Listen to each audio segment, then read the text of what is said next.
ও হৰি ও ৰাম কৃষ্ণ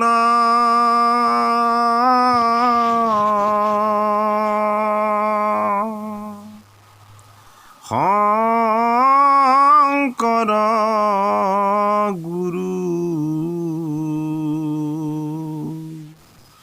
হৰি ৰাম ৰাম ওম নমো ভগৱতী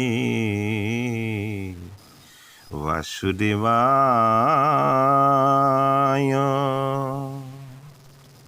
হে কৃপালু বৈষ্ণৱ সমস্ত, আমি ক্ৰমশঃ আগবঢ়াই অহা ভাগৱত পাঠ আৰু পৰ্যালোচনাৰ অনুষ্ঠানলৈ আমি আপোনাসৱক সেৱা জনাইছোঁ। আমাৰ আজি পাঠ আৰু পৰ্যালোচনা আছে ভাগৱতৰ চতুৰ্থ স্কন্ধৰ পদচন্দৰ দক্ষক সতীৰ পুনৰ ভৎসনা আৰু দেহ ত্যাগ। হে কৃপালু বৈষ্ণৱ সমস্ত, আমাৰ ভাগৱতৰ পাঠ আৰু ব্যাখ্যা, নামঘোষাৰ পাঠ আৰু ব্যাখ্যা যদিহে আপোনালোকৰ আমাৰ ব্যাখ্যা আৰু পৰ্যালোচনাই যদিহে আপোনাসৱৰ অন্তৰস্পৰ্শ কৰিব পাৰিছে, আমাৰ এই চেনেলটো আপোনাসৱে ছাবস্ক্ৰাইব কৰিব, আপোনাসৱৰ বহুমূলীয়া মন্তব্য আগবঢ়াব, আমাৰ ভিডিঅ'সমূহ আপোনালোকৰ সুহৃদসকলৰ মাজত শ্বেয়াৰ কৰিব, এয়াই আমাৰ প্ৰাৰ্থনা। মৈত্ৰেয় বদতি আবে শুনিও বিদুৰ হে বুলিলন্ত সতি পুনু দক্ষক নিষ্ঠুৰ ও ভৈলাই অমংগল বেশ তুমি প্ৰজাপতি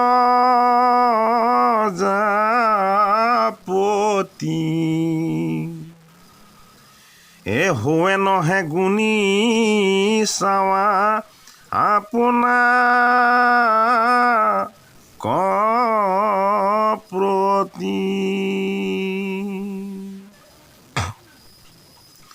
এ শিৱ হেন নামৰম হিমান জানিলা ও বিচাৰে শংকৰক পূৰ্বতে নিন্দিলা এ যিটো শিৱ হেন নাম দুতয় অক্ষৰ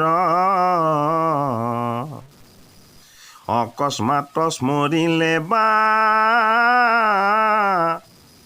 ৰেক পুৰুষৰ এ আনত শুনিয়া কদা চিত মৰিলা এ নুহিবা ভ্ৰমত শিৱ নাময়ো চাৰিলা এ তথাপিতো তাৰ খব পাতে কহৰয় শিৱ নাম অগ্নিপাপ তৃণকদহয়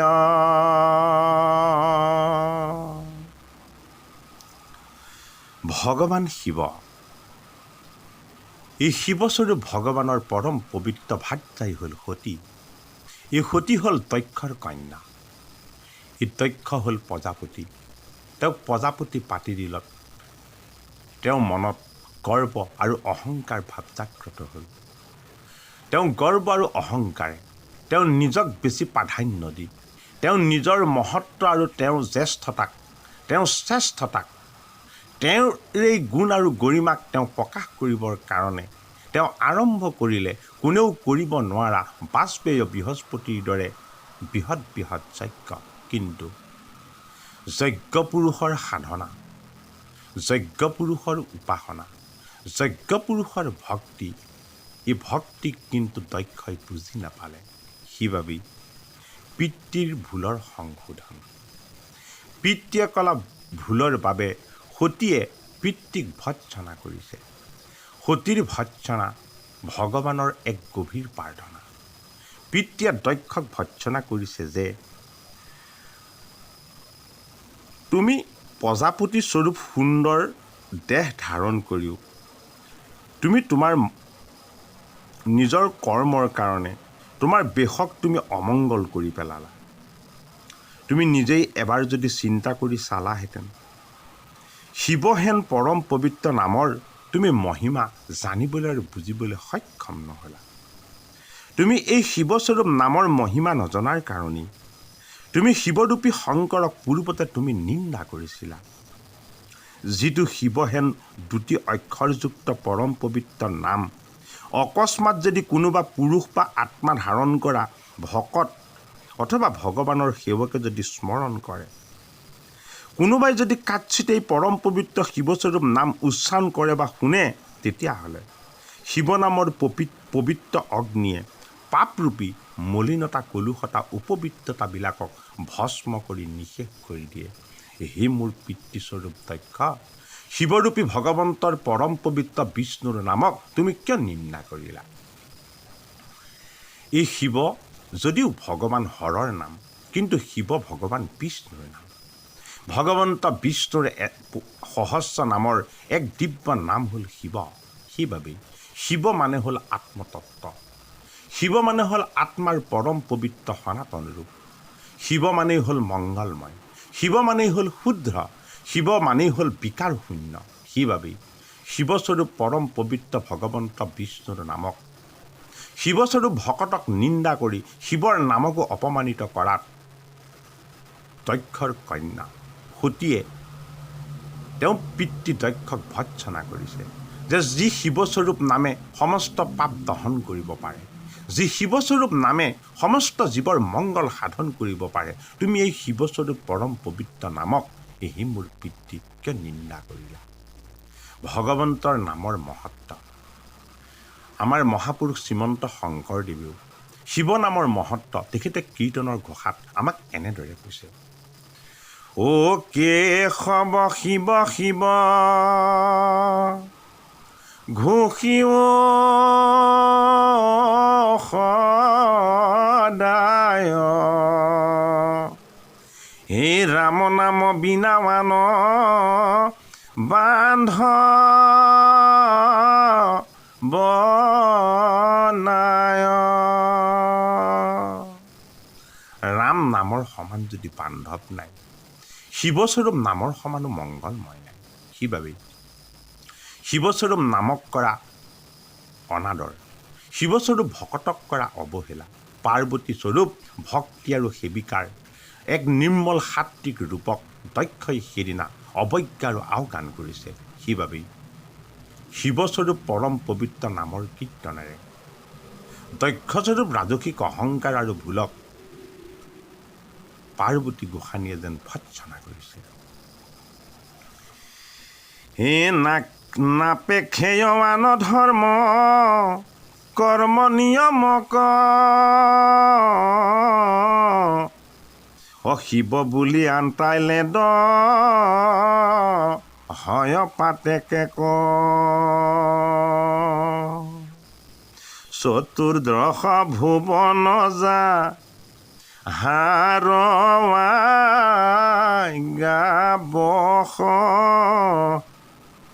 তাৰে তৰে পাত কি বুজাৰ শুনি শুদ্ধ যশ, হেন ঈশ্বৰত তুমি দ্ৰোহ আচৰিলা, আপোনাৰ দ্ৰোজসৱা শুনি প্ৰকাশিলা, হে বিপহুয়া কৰা নিজ ব্ৰহ্মক বিদেশ, ইহাকে সে সুমৰি ন খন্দে মোৰ ঘোৰ ক্লেশ দক্ষস্বৰূপ পিতৃক তেওঁ কন্যা সতীয়ে ভৎসনা কৰিছে যে হে ব্ৰাহ্মণ, তুমি বিপ্ৰ হৈও কিয় ব্ৰহ্মৰূপী শিৱময় সনাতন সত্যক তুমি কিয় নিন্দা কৰিলা? মই সেই দুখক সুমৰণ কৰি তুমি যে এই পাপৰ পৰা মুক্ত হ'ব নোৱাৰিবা, এই কথাক চিন্তা কৰি মোৰ আজি বৰ দুখ লাগিছে। যিজন শিৱস্বৰূপ পৰম পবিত্ৰ বিষ্ণুৱে সমস্ত জীৱকেই উদ্ধাৰ কৰে, যিজনে কোনোদিন কাৰো লগত পাপ আৰু পুণ্য বুলিও কেতিয়াও পক্ষপাতিত্ব নকৰে, যিজন শিৱৰূপী মংগলময় ঈশ্বৰ, সনাতন ঈশ্বৰৰ পৰম পবিত্ৰ সাধক ভকতৰ ৰূপ হৈ চতুৰ্থ ভুৱনকেই যিজনে ব্যাপক কৰি ৰাখিছে তেওঁ মংগলময় নামৰ ৰূপেৰে, তুমি এই পৰম পবিত্ৰ শিৱস্বৰূপ নামক তুমি কিয় নিন্দা কৰিলা? আৰু তুমি এই শিৱস্বৰূপ নামৰ লগত তুমি কিয় বিদ্ৰোহ আচৰণ কৰিলা? তুমি ব্ৰাহ্মণ হৈও তুমি নিজেই নিজৰ দুৰ্যক তুমি প্ৰকাশ কৰিলা। আৰু এই কথাক মই স্মৰণ কৰি মোৰ মনৰ যি দুখ আৰু বেদনা মই ইয়াক সহ্য কৰিব নোৱাৰা হৈছোঁ। এই বুলি সতীয়ে তেওঁ পিতৃ দক্ষক বেকত কৰিছে। যিটো শংকৰৰ পদ পংকজ যুগল, সেবে ৰাতি দিনে মহা মহন্ত সকল, পদ্ম মধু লোভে যেন নচাৰে ভ্ৰমৰ, মহন্ত খবৰ মন সেহি পতন্তৰ।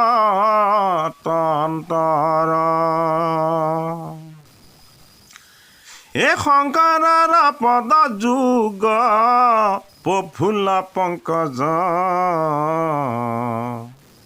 তাতে মহন্তৰ মন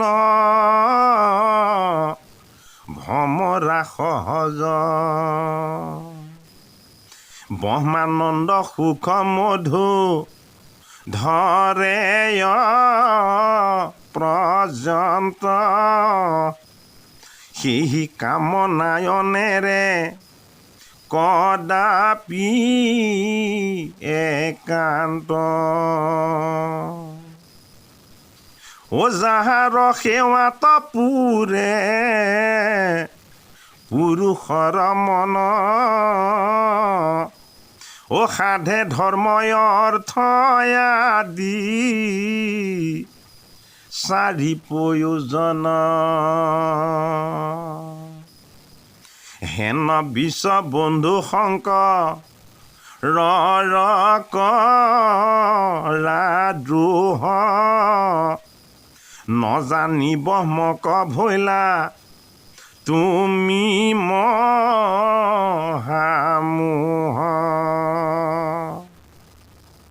আৰু শুনি মোক দক্ষ কথা বিপৰীত, শংকৰৰ দুখৱান লোকে অবিদিত, নাম মাত শিৱস্বৰূপ পতয় মংগল, এই মাথাত ধৰন্ত ঘোৰ জতাৰ পতল, শৰীৰত ভস্ময় অস্থি ময় অলংকাৰ, লগত ভময় ভূত প্ৰমথয় পাৰ, এই খবৰ শস্য দুখ তজু মুখ হন্তে, এবেশে জানিল সবে লোক সময় যাতে, ব্ৰহ্মা ইন্দ্ৰ চন্দ্ৰ আদি যত দেৱগণ অশংকৰ কণ জানন্ত হিমত দুৰ্জন এই অনাচাৰী ভৱহেন যদি জানিলন্ত এই তবে কেন শংকৰক আজিও সেৱন্ত এই যাৰ পদ পংকজৰ ধূলি নিহালন্ত এই পৰম আদৰে শিৰে নিৰ্মাল্য ধৰন্ত অজিতু শংকৰৰ পদ পংকজ পৰি এ কৰে তুতি নতি সেবে দুই কৰ জুৰি।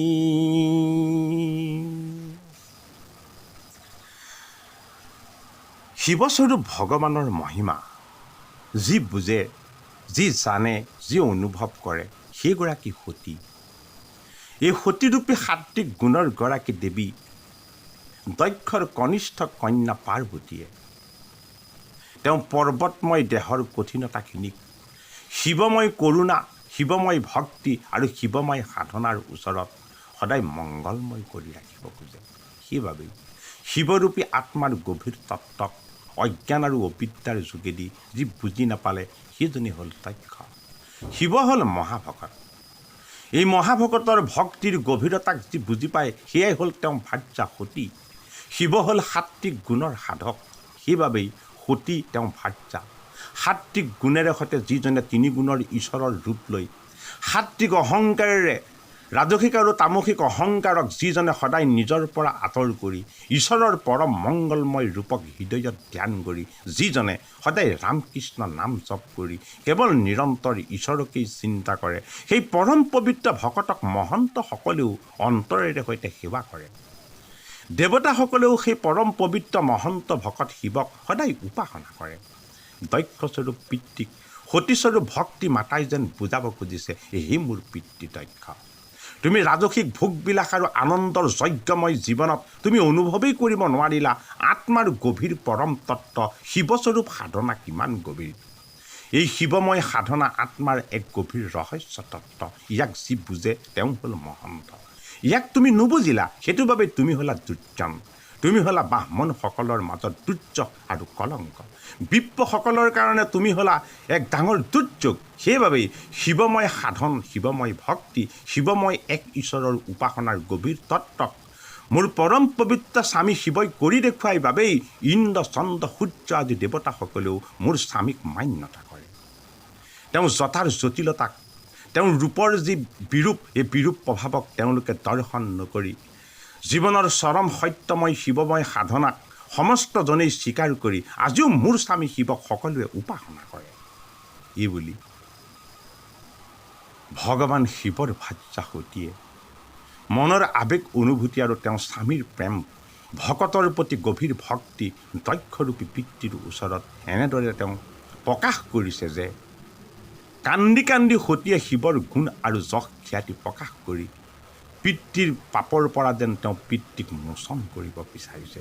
সেইবাবেই শিৱময় ঈশ্বৰৰ পৰম পবিত্ৰ নাম ভগৱন্ত বিষ্ণুৰে এক গভীৰ ৰহস্য। ভগৱন্ত এজনেই, এজন ভগৱানেই ব্ৰহ্মাৰূপেৰে স্বজন কৰে, বিষ্ণুৰূপেৰে পালন কৰে, হৰৰূপেৰে সংহাৰ কৰে। শিৱ বিষ্ণু এইসকলৰ মাজত আমি কেতিয়াও পাৰ্থক্য বিচাৰ কৰিব নাপায়। ভকত ভগৱান এক অভিন্ন ৰূপ। তিনি গুণৰ অধীন ঈশ্বৰ হৈ ভকতস্বৰূপ ভগৱান শিৱই কেৱল নিৰ্গুণ নিৰাকাৰ এক ঈশ্বৰক উপাসনা কৰে। মাতা পাৰ্বতীক বিবাহ কৰি নি তেওঁ কেৱল 1000 বছৰ তপস্যা কৰিছে ঈশ্বৰক। সংসাৰক সাধন কৰিবলৈও যি ভগৱানক 1000 বছৰ তপস্যা কৰি নিৰ্গুণ ভক্তিক যি মাৰ্গ হিচাপে দৰ্শন কৰাই সেইজন পৰম পবিত্ৰ শিৱক যদি ভাৰ্যাৰূপী পাৰ্বতীৰ আগত কেনেবাকৈ নিন্দা কৰে, দক্ষৰূপী পিতৃয়েও যদি তেওঁৰ স্বামী শিৱক পৰম ভকত মহন্ত স্বৰূপ তেওঁ স্বামীস্বৰূপ ভগৱানক যদি কেনেবাকৈ পিতৃয়েও অপমান কৰে, সতীয়ে এই কথা সহ্য নকৰে। সতী হ'ল সাত্বিক গুণৰ এক সাকাৰ সাধনা। সেইবাবে সতীয়ে পিতৃয়ে কৰা পাপক যেন তেওঁ সাত্বিক গুণ আৰু যশ খ্যাতিৰ যোগেদি শিৱস্বৰূপ ভগৱানৰ মহিমা বিকত কৰি সমস্ত পাপবিলাককেই ধুই যেন নিকা কৰি দিব বিচাৰিছে। হীৰা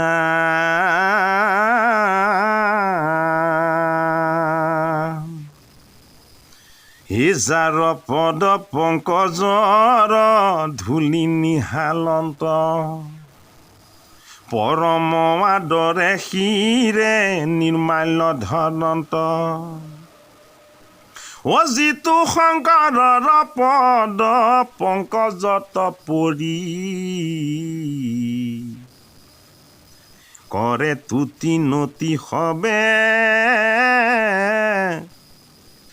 দুই কৰ জুৰি, হৰ কৱাৰাধীন জানিয়া ভৈল নষ্ট, নভৈলা কেৱলে জানি তুমি মাত্ৰ ভ্ৰষ্ট, শংকৰক সেবি ভৈলা সবে উপতিত, তুমি শিৰহিলা নিন্দি ভৈলা শুদ্ধ চিত্ত। শংকৰ স্বৰূপ মোৰ স্বামীৰ, শংকৰ স্বৰূপ ভগৱানৰ একান্ত সেৱকৰ চৰণ সেৱা কৰি প্ৰতিজনেই পবিত্ৰ হয়। শংকৰ স্বৰূপ ভকতৰ চৰণৰ আশীৰ্বাদ প্ৰতিজন মহন্তই ধাৰণ কৰি নিজকে শুদ্ধ আৰু পবিত্ৰ কৰে। হে মোৰ দক্ষৰূপী পিতৃ, শংকৰক নিন্দা কৰিও, শংকৰক অপমান কৰিও তোমাৰ চিত্ত কেনেদৰেনো শুদ্ধ হৈছে, তোমাৰ চিত্ত কেনেদৰেনো এতিয়াও নিৰ্মল হৈ আছে, মই তাকে ভাবি পাৰ পোৱা নাই। ই বুলি সতীয়ে ভকতস্বৰূপ ভগৱান শিৱৰ গুণ যশ আৰু মহিমাক তেওঁ ৰাজসিক গুণ সম্পন্ন পিতৃৰ আগত বিকত কৰিছে। হে কহোঁ আৰু ধৰ্ম তত্ত্ব কৰি নিৰূপণ, শুনি মোক দখ দিজ আমাৰ বচন, জগতৰ নাথ ভৱ ধৰ্মৰ পালক, সিটো শংকৰৰ যিটো আচৰে দ্ৰোহক। ভকতস্বৰূপ ভগৱান এই শংকৰ স্বৰূপ শিৱৰ পৰম পবিত্ৰ ভক্তিৰ সাধনাক এনেদৰে স্বীকাৰ কৰিছে যে তেওঁ ভাৰ্যা সতীয়ে, তেওঁ ভাৰ্যাৰূপী ভকত ভগৱান শিৱক নিন্দা কৰাৰ কথাটোৱে তেওঁ দেহ মন আৰু হৃদয় এনেদৰে দহন কৰিছে যে তেওঁ ধৰ্মৰ তত্ত্বক তেওঁ পিতৃস্বৰূপ দ্বিজ ব্ৰাহ্মণ এই প্ৰজাপতি দক্ষক তেওঁ বুজাব খুজিছে যে জগতৰ নাথ ভৱ হ'ল ধৰ্মৰ পালক। ভৱ মানে জল, পৰম পবিত্ৰ জগতৰ ঈশ্বৰ বিষ্ণুৰ চৰণৰ পৰা বৈ অহা পবিত্ৰ ভক্তিৰ জল যি জটাত ধাৰণ কৰে সেইজনেই ভৱ, সেইজনেই শিৱ। ভক্তিৰ গংগাক যি জটাত ধাৰণ কৰি জগতক উদ্ধাৰ আৰু কল্যাণপদ আশীৰ্বাদ দান কৰিছে, সেইজন ভৱক তুমি নিন্দা কৰিছা আৰু সেইজন শংকৰৰেই তুমি দুঃআচৰণ কৰিছা। এই পৰম পবিত্ৰ মোৰ স্বামী শংকৰক তুমি দুঃআচৰণ কৰিলে তোমাৰ কি পাপ হয় শুনাই দিয়া।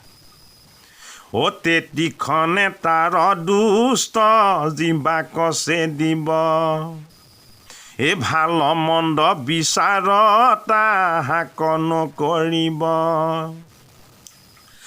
যদ্যপি সমৰ্থ নোহি জিবা কাটিবাক, কৰ্ণত আঙুলি দিয়া চাৰিব সভাক। মহাভকত কৈলাশপতি শিৱক যদিহে কোনোবাই নিন্দা কৰে, মাতা পাৰ্বতীয়ে অভিসম্পাত দিয়াৰ দৰে বাক্য ৰাখিলে যে যিজনে তেওঁক নিন্দা কৰিব ভাল মন্দ একো বিচাৰ নকৰাকেই তেওঁ জিভাখন ছেদন হৈ যাব। আৰু যদ্যপি যদি কোনোবাই সেই জিভাক যদি কেনেবাকৈ ছেদ কৰি দিয়াও নাই, তেতিয়াহ'লে সেই কথা নুশুনো বুলি, শিৱৰ নিন্দা নুশুনো বুলি দুই কাণত আঙুলি ভৰাব। হে নাথাকিব তই ততে তীক্ষণে অন্তৰিব চক্ষু মেলি শিখবলৈ কক নচাহিব। এই শংকৰৰূপী পৰম ভকত মহন্ত শিৱক যদি কোনোবাই নিন্দা কৰে তেতিয়াহ'লে এই নিন্দা মহন্তই কেতিয়াও নুশুনে, তেওঁ কাণত আঙুলি দিব আৰু যদি পাৰে তেতিয়াহ'লে চকু মুদি দিব আৰু নহ'লে সেই স্থান এৰি তাৰ পৰা সেইজন আঁতৰি গুচি যাব। এই মোৰ পিতৃদক্ষ শিৱস্বৰূপ ভকতৰ নিন্দা, শিৱস্বৰূপ ভগৱানৰ নিন্দা কিমান মহাপাপ তুমি বুজি পোৱা নাই। এ যদি অকস্মাতে তাক হৱে দৰ্শন অহিদি তাপ কৰি আস্মৰিব নাৰায়ণ চাৰিবা তহিতে তনু আপোনাৰ পাণ এহি শেষ ধৰ্ময়াত্ৰা শাস্ত্ৰইও প্ৰমাণ। সতী সাত্বিক সাধনাৰ পবিত্ৰ ৰূপ, সতী দেহাক অৰ্পণ কৰিছে শিৱস্বৰূপ গভীৰ আত্মতত্বৰ গভীৰতাত। সেইবাবেই শিৱ যদি আত্মা, সতী হ'ল সাত্বিক সোণালী তেওঁৰ দেহ। অৰ্ধাংগ সবিয়ে সতীক দান কৰিছে শিৱই। শিৱৰ ভকতিৰ ভাণ্ডাৰ স্বৰূপ পৰম পবিত্ৰ সাত্বিক গুণক ভাৰ্যাৰূপী তেওঁ সতীয়ে ধাৰণ কৰি শিৱস্বৰূপ ভগৱানময় স্বামীক তেওঁ এনেদৰে বৰণ কৰিছে যে তেওঁ স্বামীক যদি কোনোবাই নিন্দা কৰে তেতিয়াহ'লে তেওঁ প্ৰাণ বিসৰ্জন দিব। শংকৰ স্বৰূপ পৰম পবিত্ৰ আত্মৰ গভীৰ তত্ত্বত ভগৱন্ত পৰমাত্মা পৰম পুৰুষৰ পৰম তত্ত্ব প্ৰতিষ্ঠিত। সেইবাবেই শিৱস্বৰূপ পৰম পবিত্ৰ মংগলময় ঈশ্বৰক যেতিয়া দক্ষস্বৰূপ তেওঁ পিতৃয়ে নিন্দা কৰিলে, সতীয়ে এইবাৰ তেওঁ নিজৰ অনুভৱ তেওঁ ব্যক্ত কৰিলে যে হে মোৰ পিতৃ, মোৰ পৰম পবিত্ৰ স্বামী, মোৰ পৰম পবিত্ৰ গুৰু, এক ঈশ্বৰৰ নিৰন্তৰ সাধক আৰু উপাসক শিৱস্বৰূপ ভকতক যেতিয়া তুমি নিন্দা কৰিলা, এই নিন্দা যদি কেনেবাকৈ কাণেৰে শ্ৰৱণ কৰা যায় তেতিয়াহ'লে শাস্ত্ৰয়ো কৈছে এই নিন্দা শুনাৰ লগে লগে প্ৰাণ ত্যাগ কৰিব লাগে, দেহক বিসৰ্জন দিব লাগে।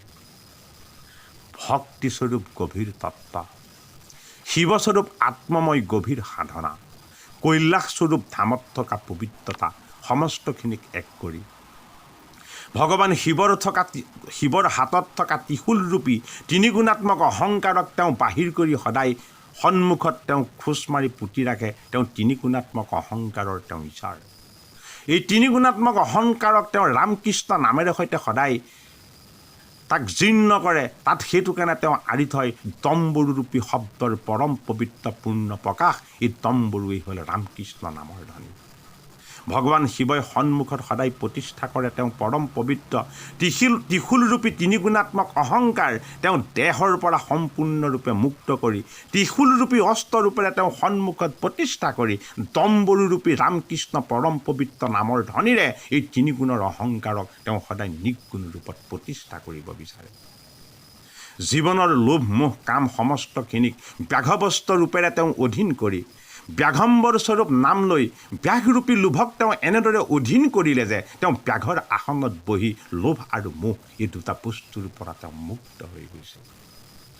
ভগৱান শিৱৰ পৰম পবিত্ৰ সাত্বিক সাধনাক সদায় সাক্ষাৎ কৰি দক্ষ কন্যায়ো যেন নিজৰ অহংকাৰক ত্যাগ কৰি নিৰ্গুণ ভক্তিৰ মাৰ্গকেই যেন বৰণ কৰি এক বিষ্ণুৰ উপাসক মহাযোগী শিৱক তেওঁ স্বামী ভগৱান সমস্ত বুলি ভাবিবলৈ বাধ্য হৈ গৈছে। দক্ষস্বৰূপ পিতৃৰ শিৱস্বৰূপ স্বামীক কৰা নিন্দা সতীয়ে কেতিয়াও সহ্য নকৰে। সেইবাবেই ভগৱান শিৱৰ যি জুতুলা জুতুলি জোতা দক্ষই যি তাৰ মাজত দৰ্শন পাইছে কুৎসিত ৰূপ, এই জটাই হ'ল তেওঁ ভক্তিৰ অলংকাৰ। ভক্তিৰ গভীৰ তত্ত্বক শিৱই আকাশক ব্যাপ্ত কৰি তেওঁ জটাৰূপেৰে সৈতে ধাৰণ কৰে। এই পৰম পবিত্ৰ ভক্তিৰ জটাত সদায় আশ্ৰয় দিছে ভগৱন্ত ঈশ্বৰ বিষ্ণুৰ পৰম পবিত্ৰ চৰণৰ জল, যি জলৰ নাম হ'ল শুদ্ধ চিত্ত বুদ্ধি আৰু মন। শিৱ মানেই শুদ্ধ চিত্ত বুদ্ধি আৰু মন। এই সমস্তখিনিক শুদ্ধ কৰি পাৰ্বতী স্বৰূপ দক্ষৰ কন্যাকো অহংকাৰৰ পৰা মুক্ত কৰি সাত্বিক সোণালী দেহ দান কৰিছে শিৱৰূপী ভকতে তেওঁ ভাৰ্যাৰূপী পাৰ্বতী। সেইবাবেই কৈলাসস্বৰূপ পৰম পবিত্ৰ ধামত শিৱ আৰু পাৰ্বতীৰ নিবাস, যি ধামত কিবা এটা পোৱাৰ কোনো আকাংক্ষা নাথাকে, যি ধামত কিবা এটা হেৰুৱাৰ কোনো ভয় নাথাকে, শিৱক পালে যেন পাবলৈ একো বাকী নাথাকে, শিৱক হেৰুৱাবলৈ একো বাকী নাথাকে। শিৱৰ নিন্দা সতীয়ে এনেদৰে কষ্ট পাইছে, এনেদৰে তেওঁ অসহনীয় হৈছে যে শিৱস্বৰূপ ঈশ্বৰক পালে যদি মই একো পাবলৈ বাকীয়েই নাথাকে, শিৱস্বৰূপ মোৰ স্বামীক যদি কোনোবাই নিন্দা কৰে, মই সমস্তখিনিক বিসৰ্জন দিবলৈও ৰাজি থাকিম। এয়াই হ'ল সতীৰ সংকল্প। এই কৃপালু বৈষ্ণৱ সমস্ত ভাগৱতৰ ৪ৰ্থ স্কন্ধত শিৱৰ দেহ ত্যাগ, দক্ষক সতীৰ দেহ ত্যাগ, দক্ষৰূপী পিতৃক সতীৰ ভৎসনা, এই শীৰ্ষক পাঠ আৰু পৰ্যালোচনা আমি আজি ইমানখিনিতে আমাৰ পদে আমাক যিখিনি বেকত কৰিলে আমি সিমানলৈকে আপোনালোকক পাঠ পৰ্যালোচনা আগবঢ়ালোঁ। অহাভাগী পাঠ আৰু পৰ্যালোচনাত আমি বাকী অংশৰ পৰা আমি আৰম্ভ কৰিম। হৰি